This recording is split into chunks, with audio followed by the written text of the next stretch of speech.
Hi there, listener, and welcome to episode 72 of the Ski Podcast. I'd like to thank you for joining us. And firstly, as always, I'd like to thank Switzerland Tourism for sponsoring the podcast. In fact, today's show, we're going to have quite a bit about Switzerland, as you'll soon find out, as well as snow reports from around the Alps, the latest on the acquisition of the Chill Factory in Manchester. And I'm very excited about this. We've got an exclusive interview with Pat Sharples, who is the head coach of GB Snowsports. Now, listener, if you're joining us for the first time today, just make sure you subscribe and you'll never miss an episode. And if you do have a minute, please do give us a review on iTunes, as it helps other people find us. However, I'd like to start off today by welcoming my special guest, which is, drumroll, Alex Herrman from Switzerland Tourism. Hi there, Alex. How are you? Hi, Iain. Doing very well. How are you? Yeah, we're good. I'm in Brighton. The sun's shining. I managed to go out for a quick bike ride this morning, and it all looks good outside. But we're here thinking about the mountains and snow. And a traditional question I like to ask people: can we find out, when did you last ski or snowboard? It's now at least 3 years ago, for two reasons. Number one, I used to live in New York, and I just didn't like the northeastern skiing. Ski resorts that much, but the most important reason was we have a 2.5-year-old, so she's definitely not in the skiing age yet. She will be though very soon, and of course last season most of us missed, unfortunately, so I can't wait to go back on the slopes next winter. Yeah, well, I can relate to both of those things. I'm looking forward to going back on the slopes as well. And also, when our kids were young, it didn't really work out for skiing. I think we took them when they were too young, and all we ended up doing was childcare and a ski resort. Much better to take them when they're a little bit older than they can actually ski themselves. Can't wait. Yeah, I can't wait. She will definitely be on the skis very early on. Let's have a quick update on the travel situation. It's all progressing fairly quickly. It looks like the green and amber, and for that matter, red lists for the new traffic light system will be announced, by the sounds of it, as early as next week. So, listener, for you, that'll be a little bit later on, maybe Thursday or Friday on the day after you're listening to this, before they come into action on May the 17th. It doesn't look to me like any alpine countries are going to make that green list at first, but I'm hoping that from the end of June, because the 28th of June is the first review date, we'll be able to enjoy quarantine-free travel to countries like Switzerland and France. The French lockdown is going to wind down from early May. But despite what you might have read in some places, vaccinations are actually going very well in continental Europe at a similar rate to the UK. One of the limiters that we have at the moment is the cost of testing, which I mentioned, discussed with Katy from Battleface in episode 71. That's still an issue. But, you know, it's all looking quite positive in terms of travel for this summer. But let's get back to the Alps. The late season snowpack has been very good. So let's hear a few reports from some of our regular contributors. Hi, Iain. Hi, podcast listeners. Nice to be here. Iain's asked for a snow/ski tour report on what is possibly the worst week of the winter so far. But that's this week. Last week, I managed to get in 2 tours. To the same place, actually. We went up the cols of Battleface, which is just at the back of the Grand Banon where I live. The first time he only got halfway up, my ski touring buddy, his binding came off his ski halfway up, so we kind of hiked a single ski back down. So we went back for a second attempt, and I'm glad we did. It was patchy. We were walking over rocks at points.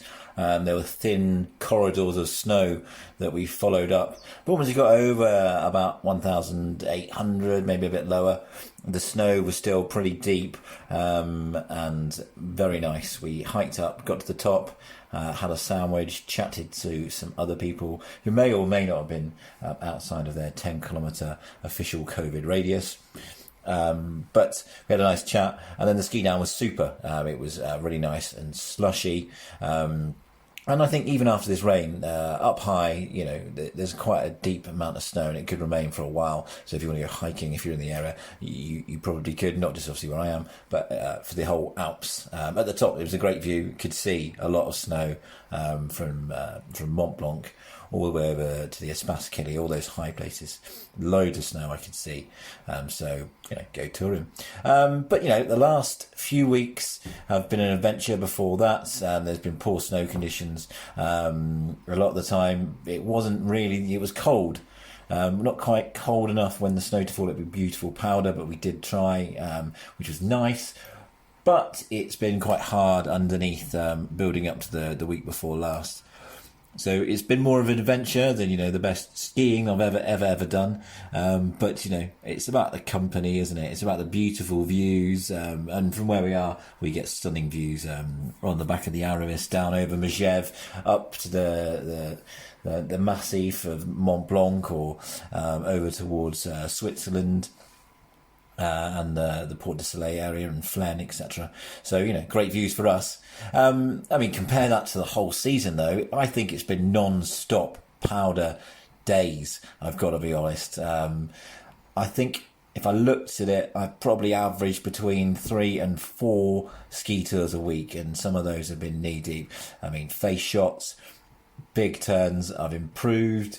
It's just been, I'm going to say, it could well have been the best season I've ever had, despite the lifts not being open. From my first tour, which was an absolute disaster, right through exploring the local area, first tracks on Le Balme, where we normally catch a lift, then diving deeper into the Aravis, where we found cool places.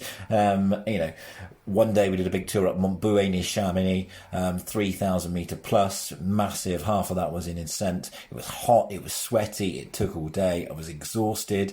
It was great. It's not always about the skiing, it's about the adventure and the friendships, and I had some. It's been cool. I've been scared, elated, knackered, mostly stoked, happy, and even more stoked. It's been a really good season. For the future going forward, I think I'm going to go non-stop skiing all year, once a month at least, either touring on a patch of snow that I can find or over in a glacier somewhere. And that I might combine with some long route climbing. That's me, Iain. Thanks, guys. Take care. Well, here in Le Dye today, looking out the window, and it is a grey day. It's certainly not a spring feeling in terms of the weather, but temperatures are pretty warm for this time of year. Had a few days of sunshine, and it's been a mixed spring so far.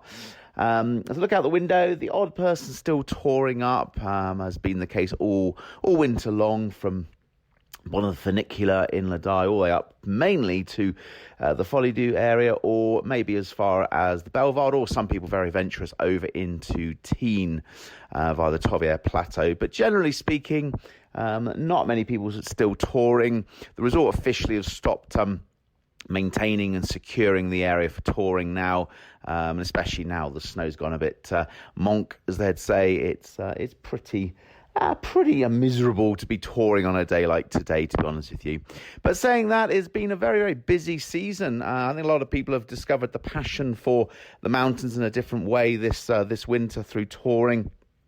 And there's been, certainly in the height of the winter, lots and lots of people, maybe up to 100 or 2 every single day, sometimes in the holidays, even more than that, touring up predominantly from Le Dye, but also elsewhere in the Val d'Isère and the Tignes region.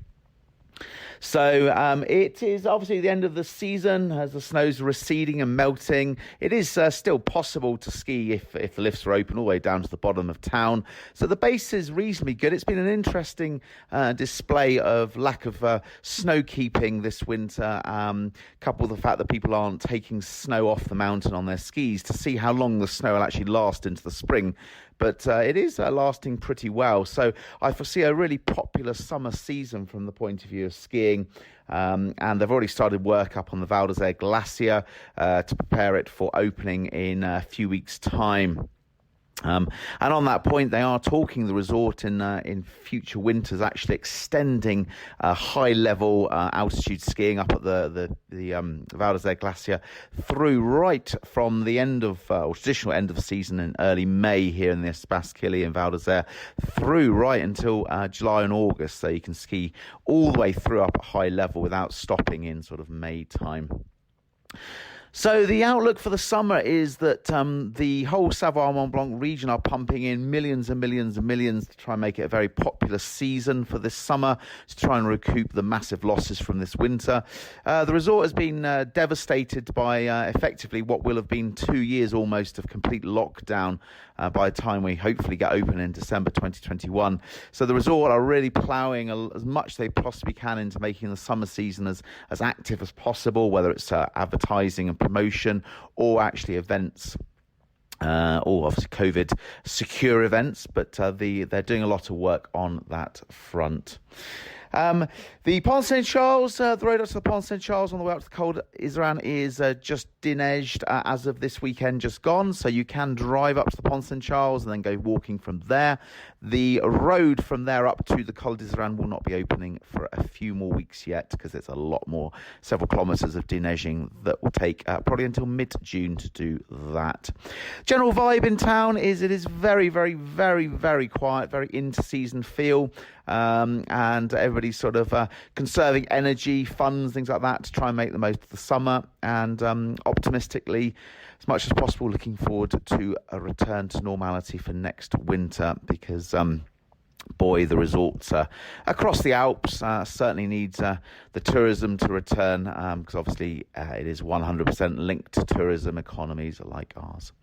So that is all the news from Val d'Isère here in France. Hello, this is Ed Mannix of Fresh Chalets in Zermatt in Switzerland. Whilst we've had the good fortune to being able to ski all winter with a fully operational lift system, the season officially came to an end on the 18th of April. That said, we've now gone into summer mode, and although the ski areas at Sunnigan and Gornegrat are closed until next November, the Matterhorn Express Bubble, Ferg Sattel Chairlift and Klein Matterhorn Cable Car on the Klein Matterhorn side continue, gradually closing as the snow level goes up until later in June, when the summer lifts kick in below Gobadi Rollin. The weather in the Alps at the moment isn't that great generally, which has rather limited the ski tour season, which would normally be in full swing until this weekend, after which the only local refuges that remain open until later in May are the Britannia Hut above Saas-Fee and the Monte Rosa Hut, both of which close on the 24th.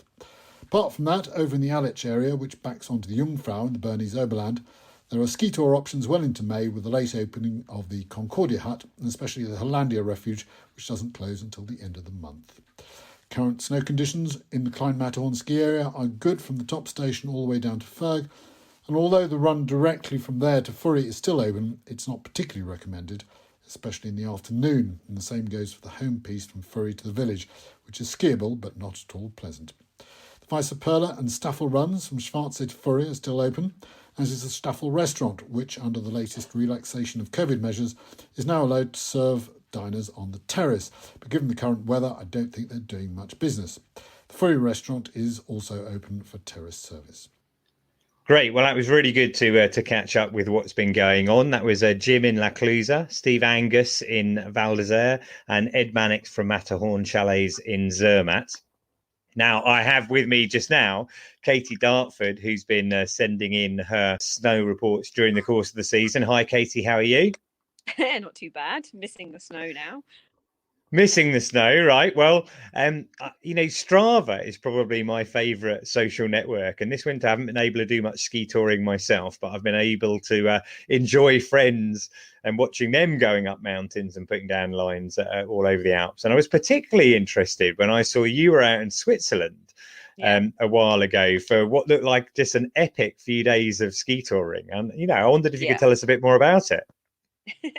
Yeah, it was definitely epic. And having not done as much as usual this year, I was worried, oh my God. And then the first day I did definitely feel a bit out of condition, so to speak. I was ski touring in Valais, in a part of Valais, not so well known, two areas called, Binntal National Park and Obergoms. It's like in the east part, and yeah, but I'm normally not living at altitude at the moment, so no matter how many little hills I climb, it doesn't quite make up for it. And this area that you went to is not it's not your typical, because when I looked at the maps and thought, like, this is not near any ski resort. What's going on here? What prompted you to go to that area?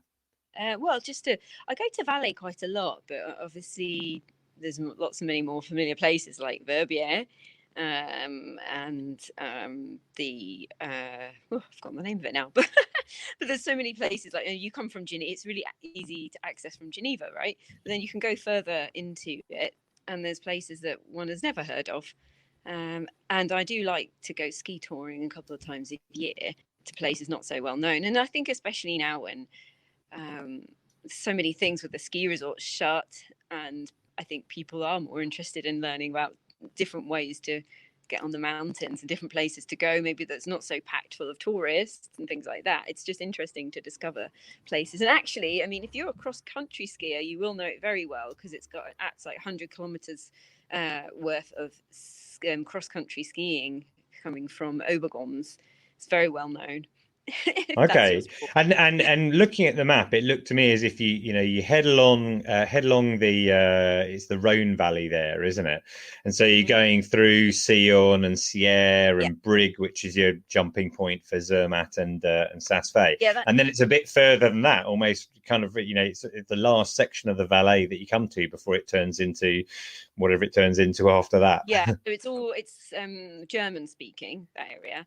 And yes, you get off the train at Brig, and then I got a bus and then a car to get to the destination, which was sort of in a place called near Herman, which is in the Binntal Valley. Cool. And what was the snow and the terrain like there then in the Bin Valley? Yeah, so the snow, I hadn't snowed that much recently, but because we were going up so high actually, and it wasn't that well visited. You really have to pick your faces, as you probably know, in April. So where we went, well, because we had a guide, he knew exactly where to go. So I mean, the first day, the snow was it was really amazing on the way down. It was just, I've got quite light skis, and they just cut right through it. It was so great. And then the next day we went somewhere else. It wasn't so good. And the next day we were on a west face, and it was like completely wind-blown crap, which is always fun. Right. And then again, we were back on a north face, and it was really, really nice again. So what sort of altitudes were you up to then? So I think we were in the valley was about 1,500 odd meters, and then going up 1,000 and a half from there. So great. And was it a ski touring kind of adventure? Were you going from hut to hut, or where were you staying? Because you looked like you were in more than one place. I couldn't quite work it out. Yeah, so we stayed 2 nights in the Binntal area, and went back to the hotel at night, and then 2 nights in the Obergons. So it wasn't hut to hut, no. In actual fact, I don't think they actually have huts around there. As far as I remember them saying, maybe just one. So you can't really do hut to hut anyway. Okay. And it's a national park. So is it restricted where you're allowed to ski, or can you just go anywhere? No, I think you can go anywhere. Yeah. It was just a way of protecting the areas, the different villages, recognizing it. So, but I'm guessing it was very quiet. I'm guessing you probably didn't see many people at all, and any good nature while you're out there. There was hardly anybody, especially in the Binntal, the Obergons. You can get the train, like people from Bern come up and literally do a day trip, turn up on the train, run up something, run down and go back. But it was really empty. Yeah, like a couple of other Swiss. Definitely didn't hear maybe some Italian accents, but no, really didn't cross other people generally. Cool. So you'd as a place to kind of get away, if you wanted to do maybe something exclusively ski touring, Bin Valley, Goms, Obergoms would be a place that you'd recommend. Yeah, definitely. It's really beautiful. If you've not done loads of ski touring before, you can have really big days out that are not very technical. It's things for everybody really in that respect. And yeah, and like I think at the moment I get the feeling, the vibe is people don't want to be surrounded by loads of other people. So a good destination and a good sort of activity to do at the moment. Yeah. Cool. Well, I really appreciate you, tuning in for this and giving us an update, and for all your updates this season. And I think you're still, lockdown's about to finish very soon in Lyon, where you're based, isn't it? So best of luck with that as well, I hope. We can travel now across the country. I'll try and make it up to Chamonix this month. I'm not quite sure what I'll do. Probably trail running, I guess. Depends on the weather. Climbing. Excellent. Well, thanks very much, Katy. That's brilliant. Enjoy the summer, and we look forward to speaking to you again next winter. So that was really interesting talking to Katy there. I had personally never heard of the Binntal area. So, we happen to have an expert on Switzerland here with us today, Alex. Is it an area with any ski resorts there? No, it's really an area that has that the local people know, the Valais people, the Swiss go there. It's a domestic destination.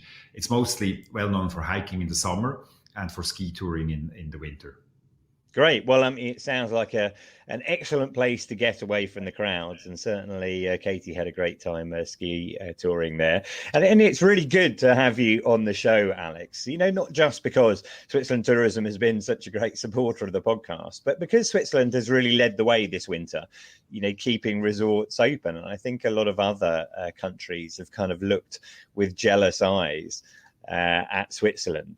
And do you think Switzerland's operations have proved to other countries that ski resorts can be open safely if the right protocols are in place? I think that's one of the things we've learned last winter. Already to a certain extent last summer, as some of the some of the alpine resorts in Switzerland actually had quite a busy summer last summer. So the mountain railways, the gondola operators, the restaurants on the mountains, etc. They all had the chance already to test their safety protocols. But then on a bigger scale, they could do that in the winter. And while we didn't really promote skiing or snowboarding in Switzerland internationally that much, it was mostly a domestic season. It did work quite well for many resorts. But I think overall, the ski resorts in the Swiss Alps were able to prove that it's absolutely possible, even in COVID times, to have a safe yet enjoyable time in the snow. Yeah, and I think, it's very frustrating for somewhere like, the French resorts, where all the resorts certainly believe that. They had their plans in place, but they were never given permission to open. So frustrating for them and frustrating for everyone, because you mentioned the international market. Obviously, a lot of international visitors come to Switzerland every year, and it's been a very challenging season. Do you know, how many visitors have been? Has it been down relative to previous years overall? It has, of course, been down. The domestic market was not able to compensate the international market, but it's from resort to resort quite a different picture, actually. So some of the most famous international resorts have suffered a little bit more, obviously, whereas some of the more domestic resorts have done quite well. You also, it wasn't possible for the Swiss to travel, for example, to some destinations in Asia or other places. So some Swiss might have gone back to skiing. And another thing that we actually noticed, you mentioned ski touring earlier. So many people tried new things in the snow, and they tried, all kinds of cross-country skiing or all kinds of other activities in the snow. So it wasn't just the skiing that really came back for some people in Switzerland, but also many other activities in the snow, any other winter sports activities. Yeah, well, actually, I was lucky enough to get out to Crans-Montana in December, just in that little window when it was possible.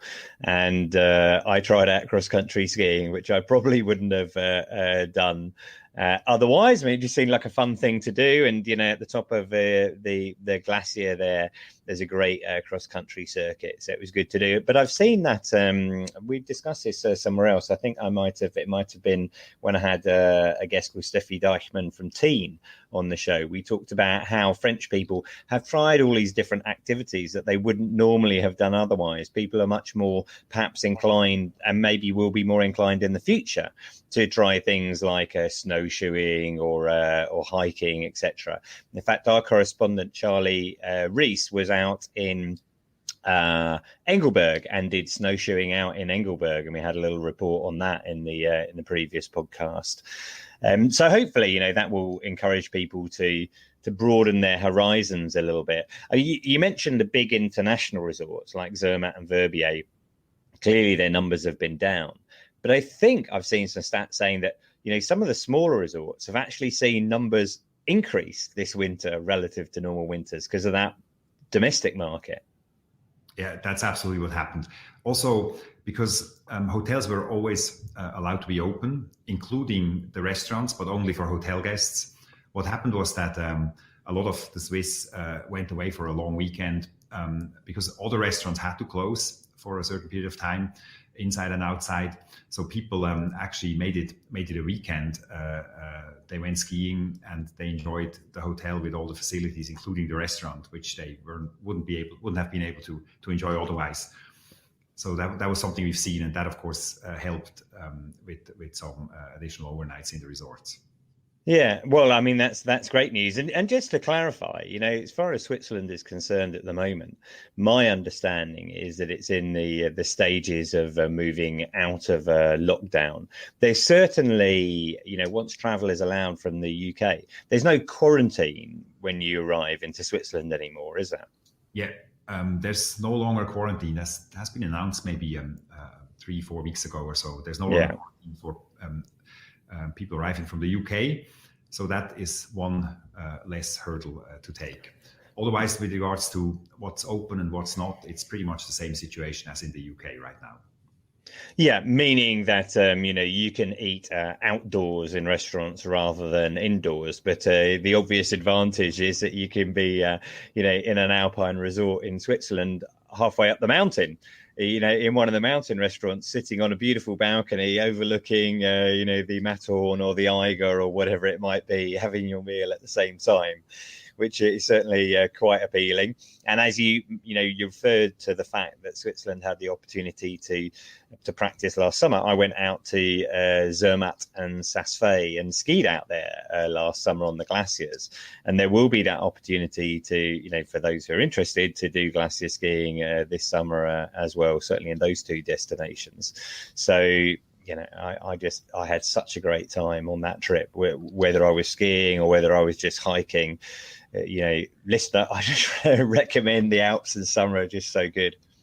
I'm very happy you mentioned that, Iain. I mean, for people who are really desperate and can't wait until next autumn or winter, there is summer skiing in several resorts in Switzerland. You mentioned some of them. Zermatt, Saas-Fee is another one. There's a couple others. So that would be an option for people who are just desperate. Yeah, I think I read as well that Crans-Montana is it staying open until the 6th of June or the maybe the middle of June, perhaps? In fact, several resorts have extended because the snow situation has been so good and the demand has still been there once again from the domestic market. Of course, another advantage of this winter was that there are Swiss who actually go skiing outside of Switzerland. Don't ask me why, but let's be there. So that, of course, didn't happen as much, and that, of course, also helped. And so there is still demand, even though now we're way into spring, and so some of the resorts actually, or at least parts of the resorts, stay open way longer than usual. Yeah, because in Crans-Montana, the glacier is called Plan Mort. Is that right? Yeah. Yeah, it's not the most tempting name. I think it means plain of death or something like that. But there's a massive. It's in French. Yeah, it's very high. There's a massive cross country area up there. But I was reading the other day that they're maybe in the process, or they already have a snow park there as well. So keen shredders will be able to get out there. Plus, there's not a huge amount of skiing there. There's one lift that you can do laps of. But if you want to do skiing, it's all there as well. We have also, of course, aside from your excellent reports, we have on myswitzerland.com, we always have the most current information where the resorts are still open and skiing is still possible. Yeah, well, I'm glad you think our reports are excellent, but they do only come out every fortnight or something like that. So if you want updated information, you should definitely look on there. Alex, I particularly wanted to have you on the show so we could talk about the new Swisstainable initiative that I read about recently. Now, this is a new initiative to position Switzerland as the world's most sustainable destination, and that really appeals to me. I mean, I love Switzerland in general for many reasons, but I've travelled out there when I've gone by train, and the Ski Flight Free project is quite important to me, and sustainability is as well. But I found it really interesting that as a country, this is a project that you're looking to take forward, and I wondered if you could just tell us a little bit more about it. Yes, I mean, sustainability is, of course, not a new topic, not for Switzerland, not for the world. And the crisis last year also gave us the opportunity to maybe think about certain things about how we want tourism to come back afterwards. And it's a once in a lifetime opportunity to try to get a different kind of tourism back. And we've played around with this idea to be a little more active in this area for quite some time, but then we decided last year that now is the time to really do this, to focus more on this topic. I can add that Switzerland is already doing quite well in sustainability. There's all these these international rankings, etc. The Swiss are just not very good PR people, and they're usually not very bold. So a bold statement like the world's most sustainable destination is a rather un-Swiss thing to do, but here we did it. And there are several of these rankings, like the World Economic Forum. There's Yale University has its own ranking. The Adventure Travel Trade Association has a ranking. Wherever you look at, we're number one or somewhere in the top three, etc., and have been for quite some time. We just never really talked about it and never really translated to our guests and potential guests what that actually means for them and how they can also contribute to make Switzerland even more sustainable.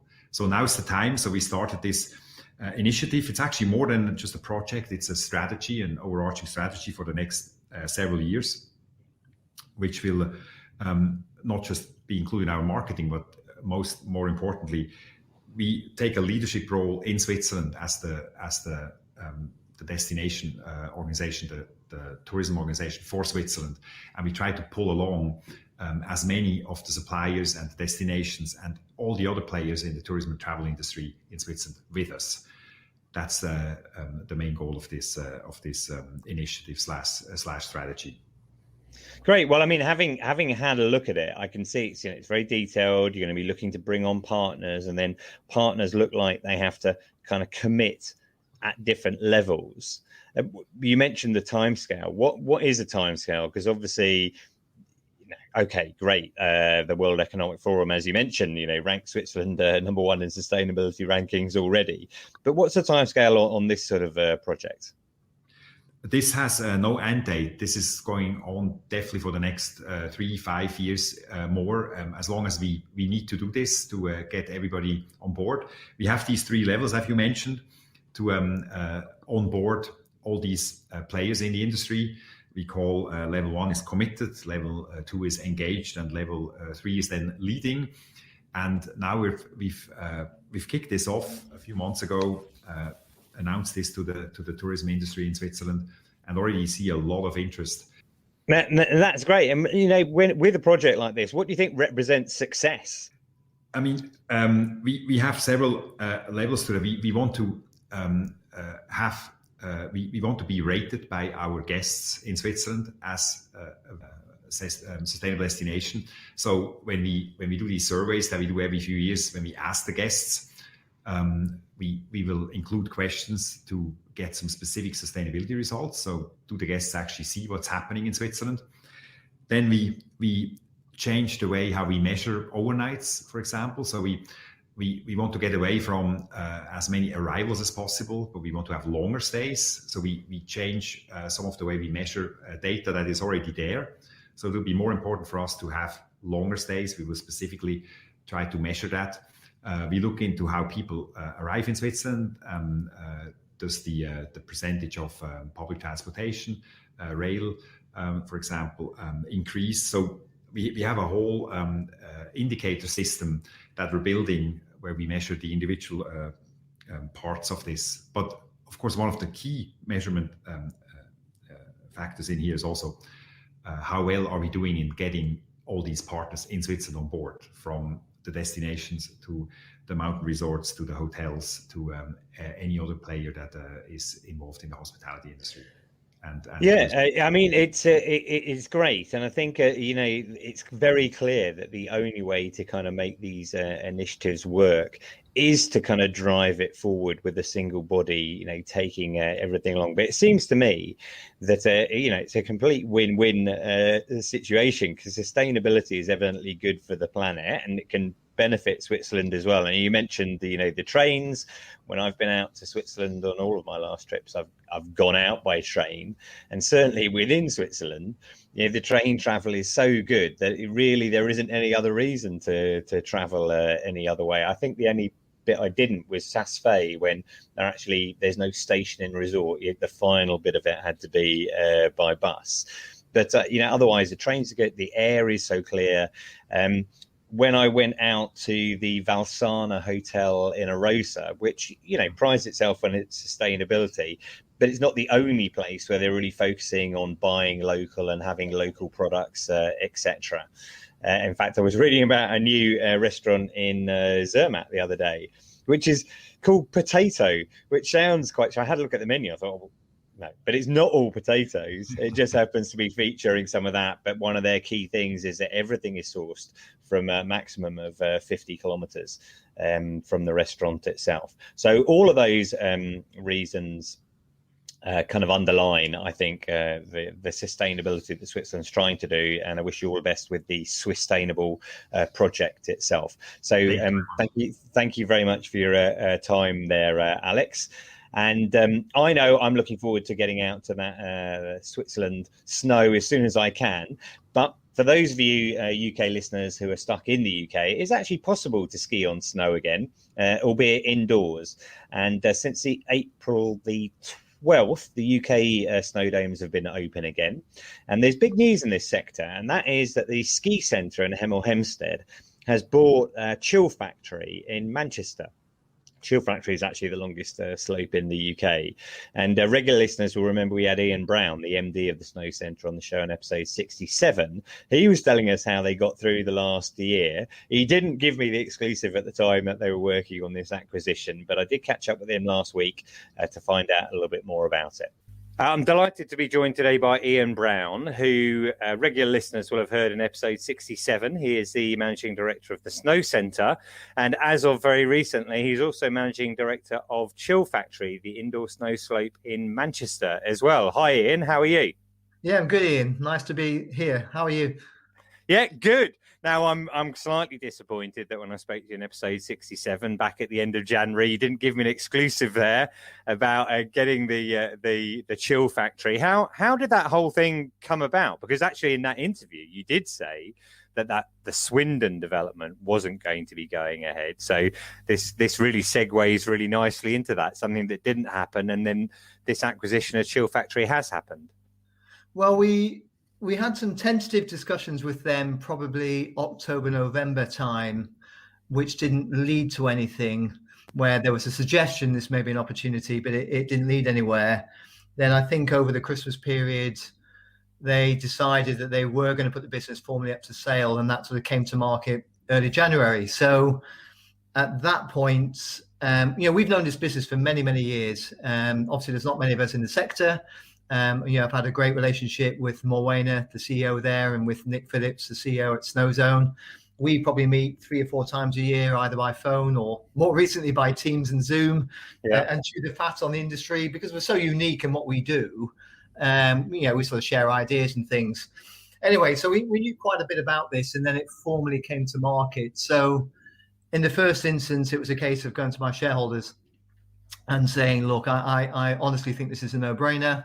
I would really like the opportunity to pursue this. And I feel very humbled and thankful that they agreed and were willing to back me with a bid and to follow through on the inquiry we'd received. So following probably a sort of 4-week period where there was a pretty competitive bidding process. My understanding, there were probably 10 or 12 companies interested in acquiring it.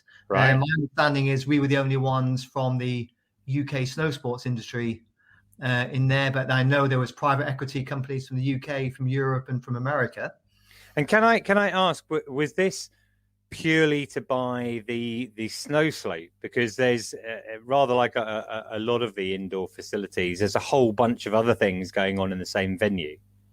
Well, I think it's a good question, that, and I think the reason why any tentative conversations or inquiries previously have not really led anywhere is you're absolutely right. So what we have bought is the Extreme Cool Limited business, which is the operations of the Chill Factore, but we've also bought the building as well. So we own the 17 retail and leisure units that are there.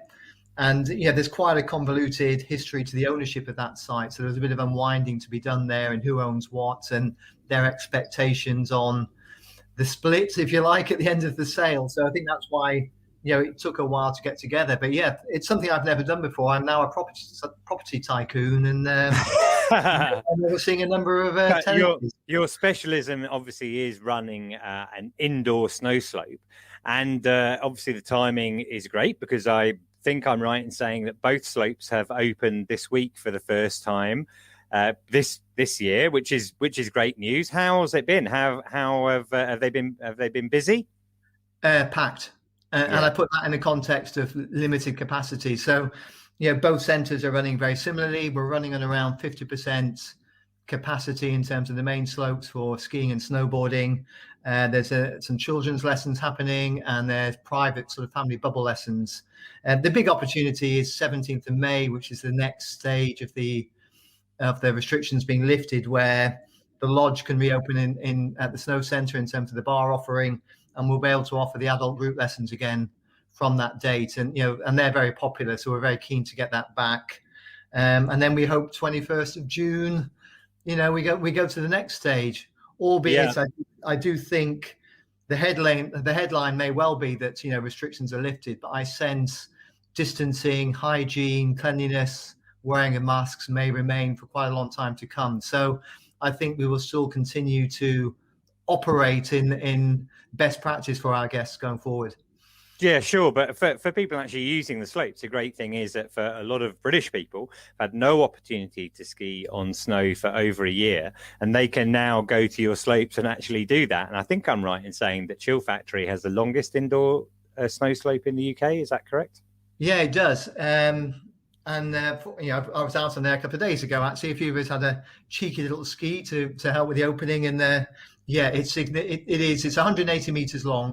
Yeah. So Hemel is 140 or 160 wall to wall, so probably about 140 actually on the slope. The big difference, Ian, is the width. It's much wider, right? So you get this perception even more so of space. I have actually skied there because Chill Factore were very kindly one of the first sponsors of the ski podcast just after we first started up. And I went up and we did a number of interviews with some of the staff there, which listeners can track down in early episodes of the podcast. But I went skiing there with my son, and it was brilliant. I mean, we had such a good weekend. We actually went to go and see Man United play, which is literally a 5-minute drive away. Or something just around the corner. Yeah. And went to the Chill Factore as well. And I don't know if you saw this. It's quite interesting talking about opening up. I was looking on the Snowheads website the other day, and I saw someone had posted on there saying, "Oh, I'm trying to get tickets for the opening day on the 12th of April, but they wanted a 2-hour slot and they'd sold out." So I'm kind of visualizing we're limited with 50% capacity. Maybe you're going to have scalpers outside go 2-hour slot, 2-hour slot. Get your tickets here. The black market is thriving at the moment. But yeah, I mean, that's absolutely correct. Both centres on day one were full. There were no passes left, which is great for me. And I also think because it's coincided with many schools still being on holiday this week.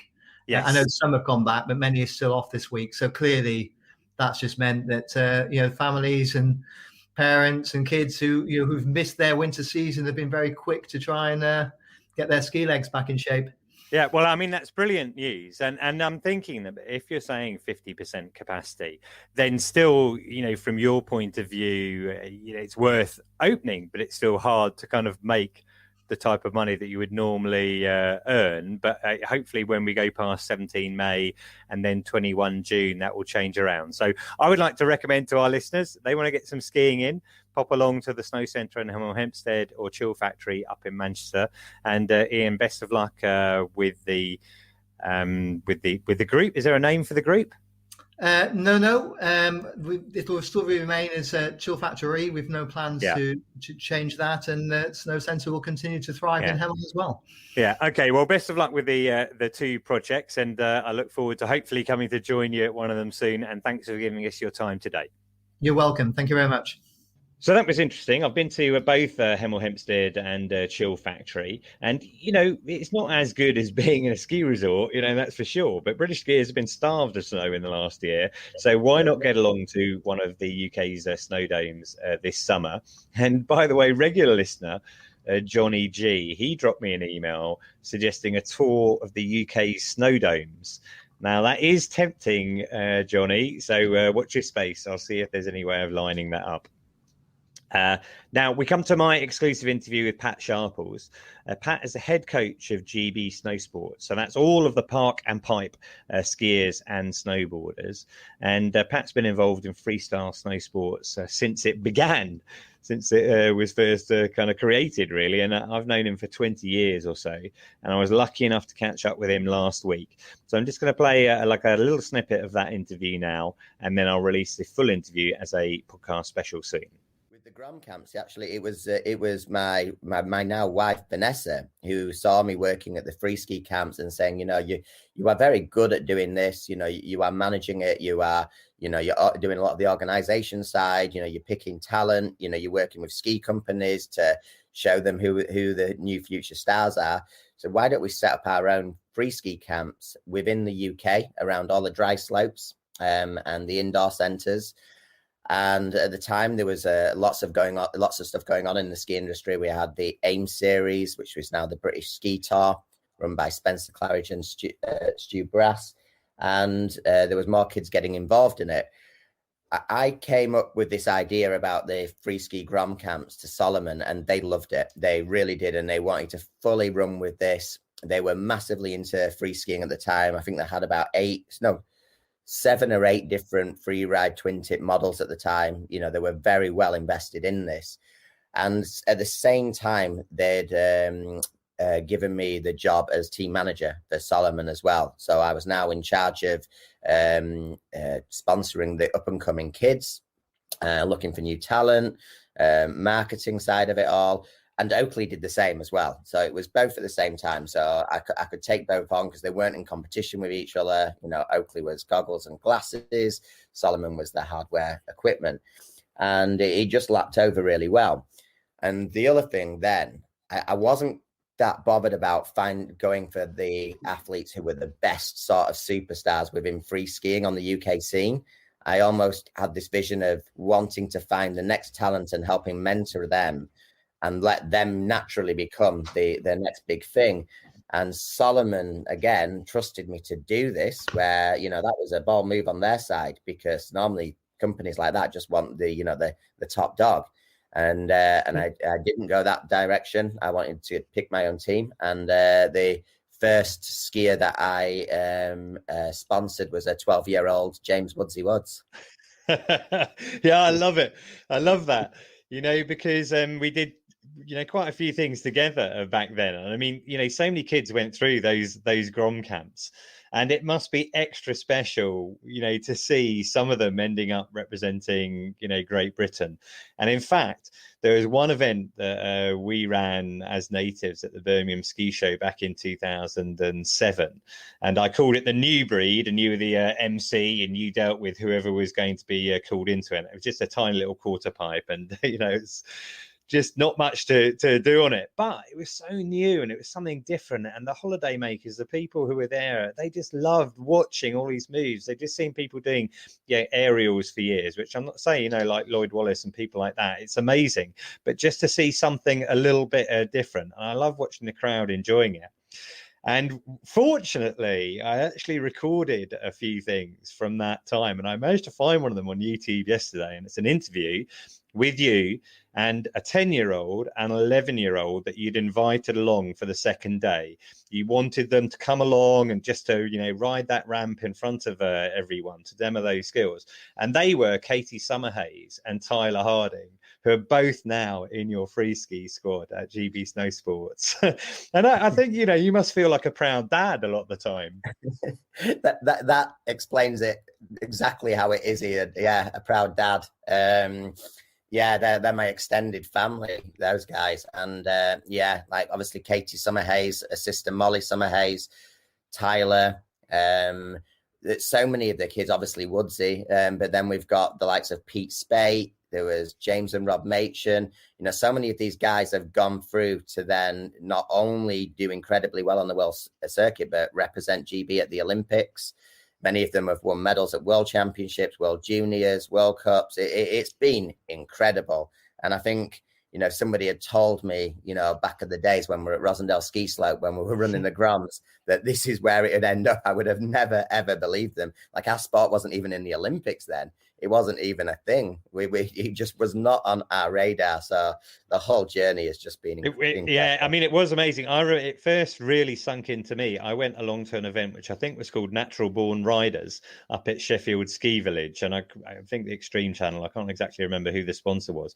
And I could not believe how many kids were there, going down to possibly the age of kind of like 6 years old or something like that. Some kid taking the rails and things like that. And you just it was so obvious that there was just this real movement going on and something really exciting to be part of. So can I ask about how that next stage, the transition to GB Snowsports, came about? When did you get that call? So when my guys through the Solomon team started really progressing well and making names for themselves on the world stage, very much, led by Woodsy's side on there. He started doing very well in some of the major events. He'd gone over to Europe, he'd done a season there, then gone over to America to start trying to qualify for events like the Dew Tour and other international events. Katie was only 13 at the time as well, and we were taking her out to Lats to the European Championships. And I remember she got a podium. She came third in the European Free Ski Champs. So she was making a name for herself. But the big turning point was when we got the call to compete in the X Games, which was the European X Games in teens. And so Katie and Woodsy both got invited, and Vanessa, my wife, and myself took them both out there. Again, I think, we did it as a part of our yearly holiday. We used our holiday funds to take them out there. It certainly wasn't my job, or I wasn't getting paid to do that. We just did it because we wanted to support them. And it was so exciting for me to see my guys in, the biggest event, in free skiing. And Katie did incredibly well. Again, that was the start of her rise on the international stage. But then Woodsy got a medal there, which was just not, again, a part of the script. We never thought that would be something that would happen. And that was a big game changer. And people started taking us really seriously and then saying, how is this happening? And at the same time, or roughly around that, there was a lot of murmurs saying that free skiing or slopestyle and halfpipe could be included in the 2014 Olympics. So it was getting on people's radar, and we'd have these discussions about, is this good? Is it bad? But it was a few months after that then that we we got told that it was going to happen. That was officially going to happen. And we just got back from the first ever Free Ski World Championships. That was in Park City in Utah, which again, me and Vanessa had taken the team out there to go and compete. We did it off our own back. We used our own money, and everybody did incredibly well. And then it was the British Ski and Snowboard Federation at the time, and they called me and said, would you be interested in taking on the role as head GB free ski coach for slopestyle and halfpipe? The only thing is we haven't got any money to pay you. Right, okay. So it was almost like going back to when we started the Groms and the Solomon team. It was almost like, well, how do we make this work? You know, we've got to try and find funds to cover my expenses, obviously to pay for our living, etc., as well as get these guys training and on the tour to qualify for the Olympics. And at the time, Snowboard, Hamish McKnight was doing a similar thing within Snowboard as well, and had some very, very talented athletes on his team. And our athletes continued to getting good results on the World Cup. So then we worked closer together to then put in a proposal for lottery funding with UK Sport, which we ended up getting. We got like a small amount to get ours. Well, it felt like a lot at that time to get us going, leading into Sochi, and to see how we'd get on, and then we'd review everything there. Leslie McKenna also jumped on board as like a program manager, and she'd obviously had experience within the Olympics as well. Our performance director at the time, Paddy Mortimer, again, he helped do all the paperwork and the admin to put in this proposal. And that was really the start of what became, you know, the first ever GB free ski team, freestyle snowboard, which we then called Park and Pipe. So that's where it really started coming more professional, so to speak. So that was great. I really, really enjoyed talking to Pat, and hopefully you'll enjoy the full interview as well. I'd like to thank all of these guys who've bought me a cuppa since our last episode.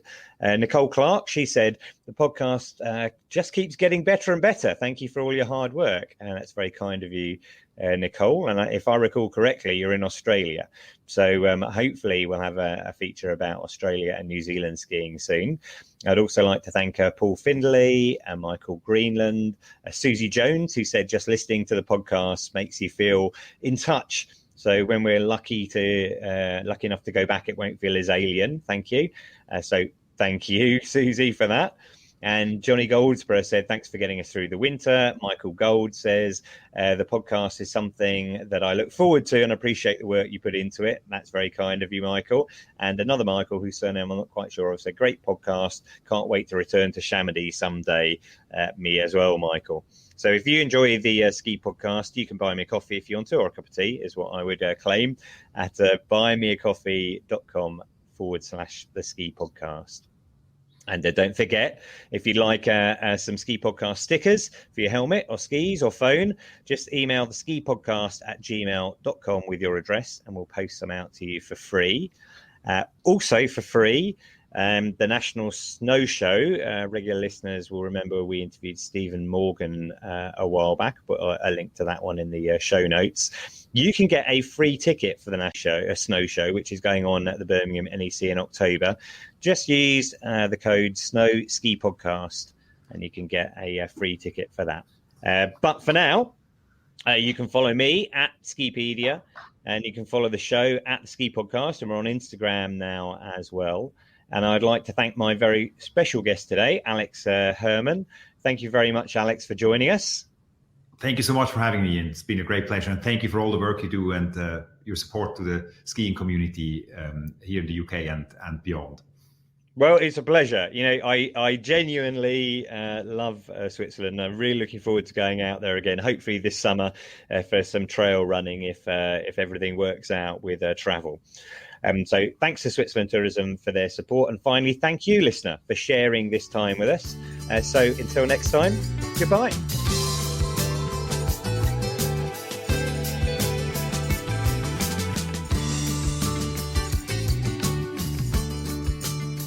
Hi there, listener. Iain here. I just wanted to let you know that you can now support the Ski Podcast at buymeacoffee.com. This blank season has been a tough winter for all snow lovers. I've spent a lot of time and put in a lot of effort to try and give you an episode every week through this winter to give you your taste of snow, even if we can't go out there ourselves. Now, I do it anyway because I love skiing, but if you do enjoy the Ski Podcast and you'd like to support us, then you can literally buy me a coffee, or in my case a tea, at buymeacoffee.com. Just go to buymeacoffee.com/the Ski Podcast. Thanks very much.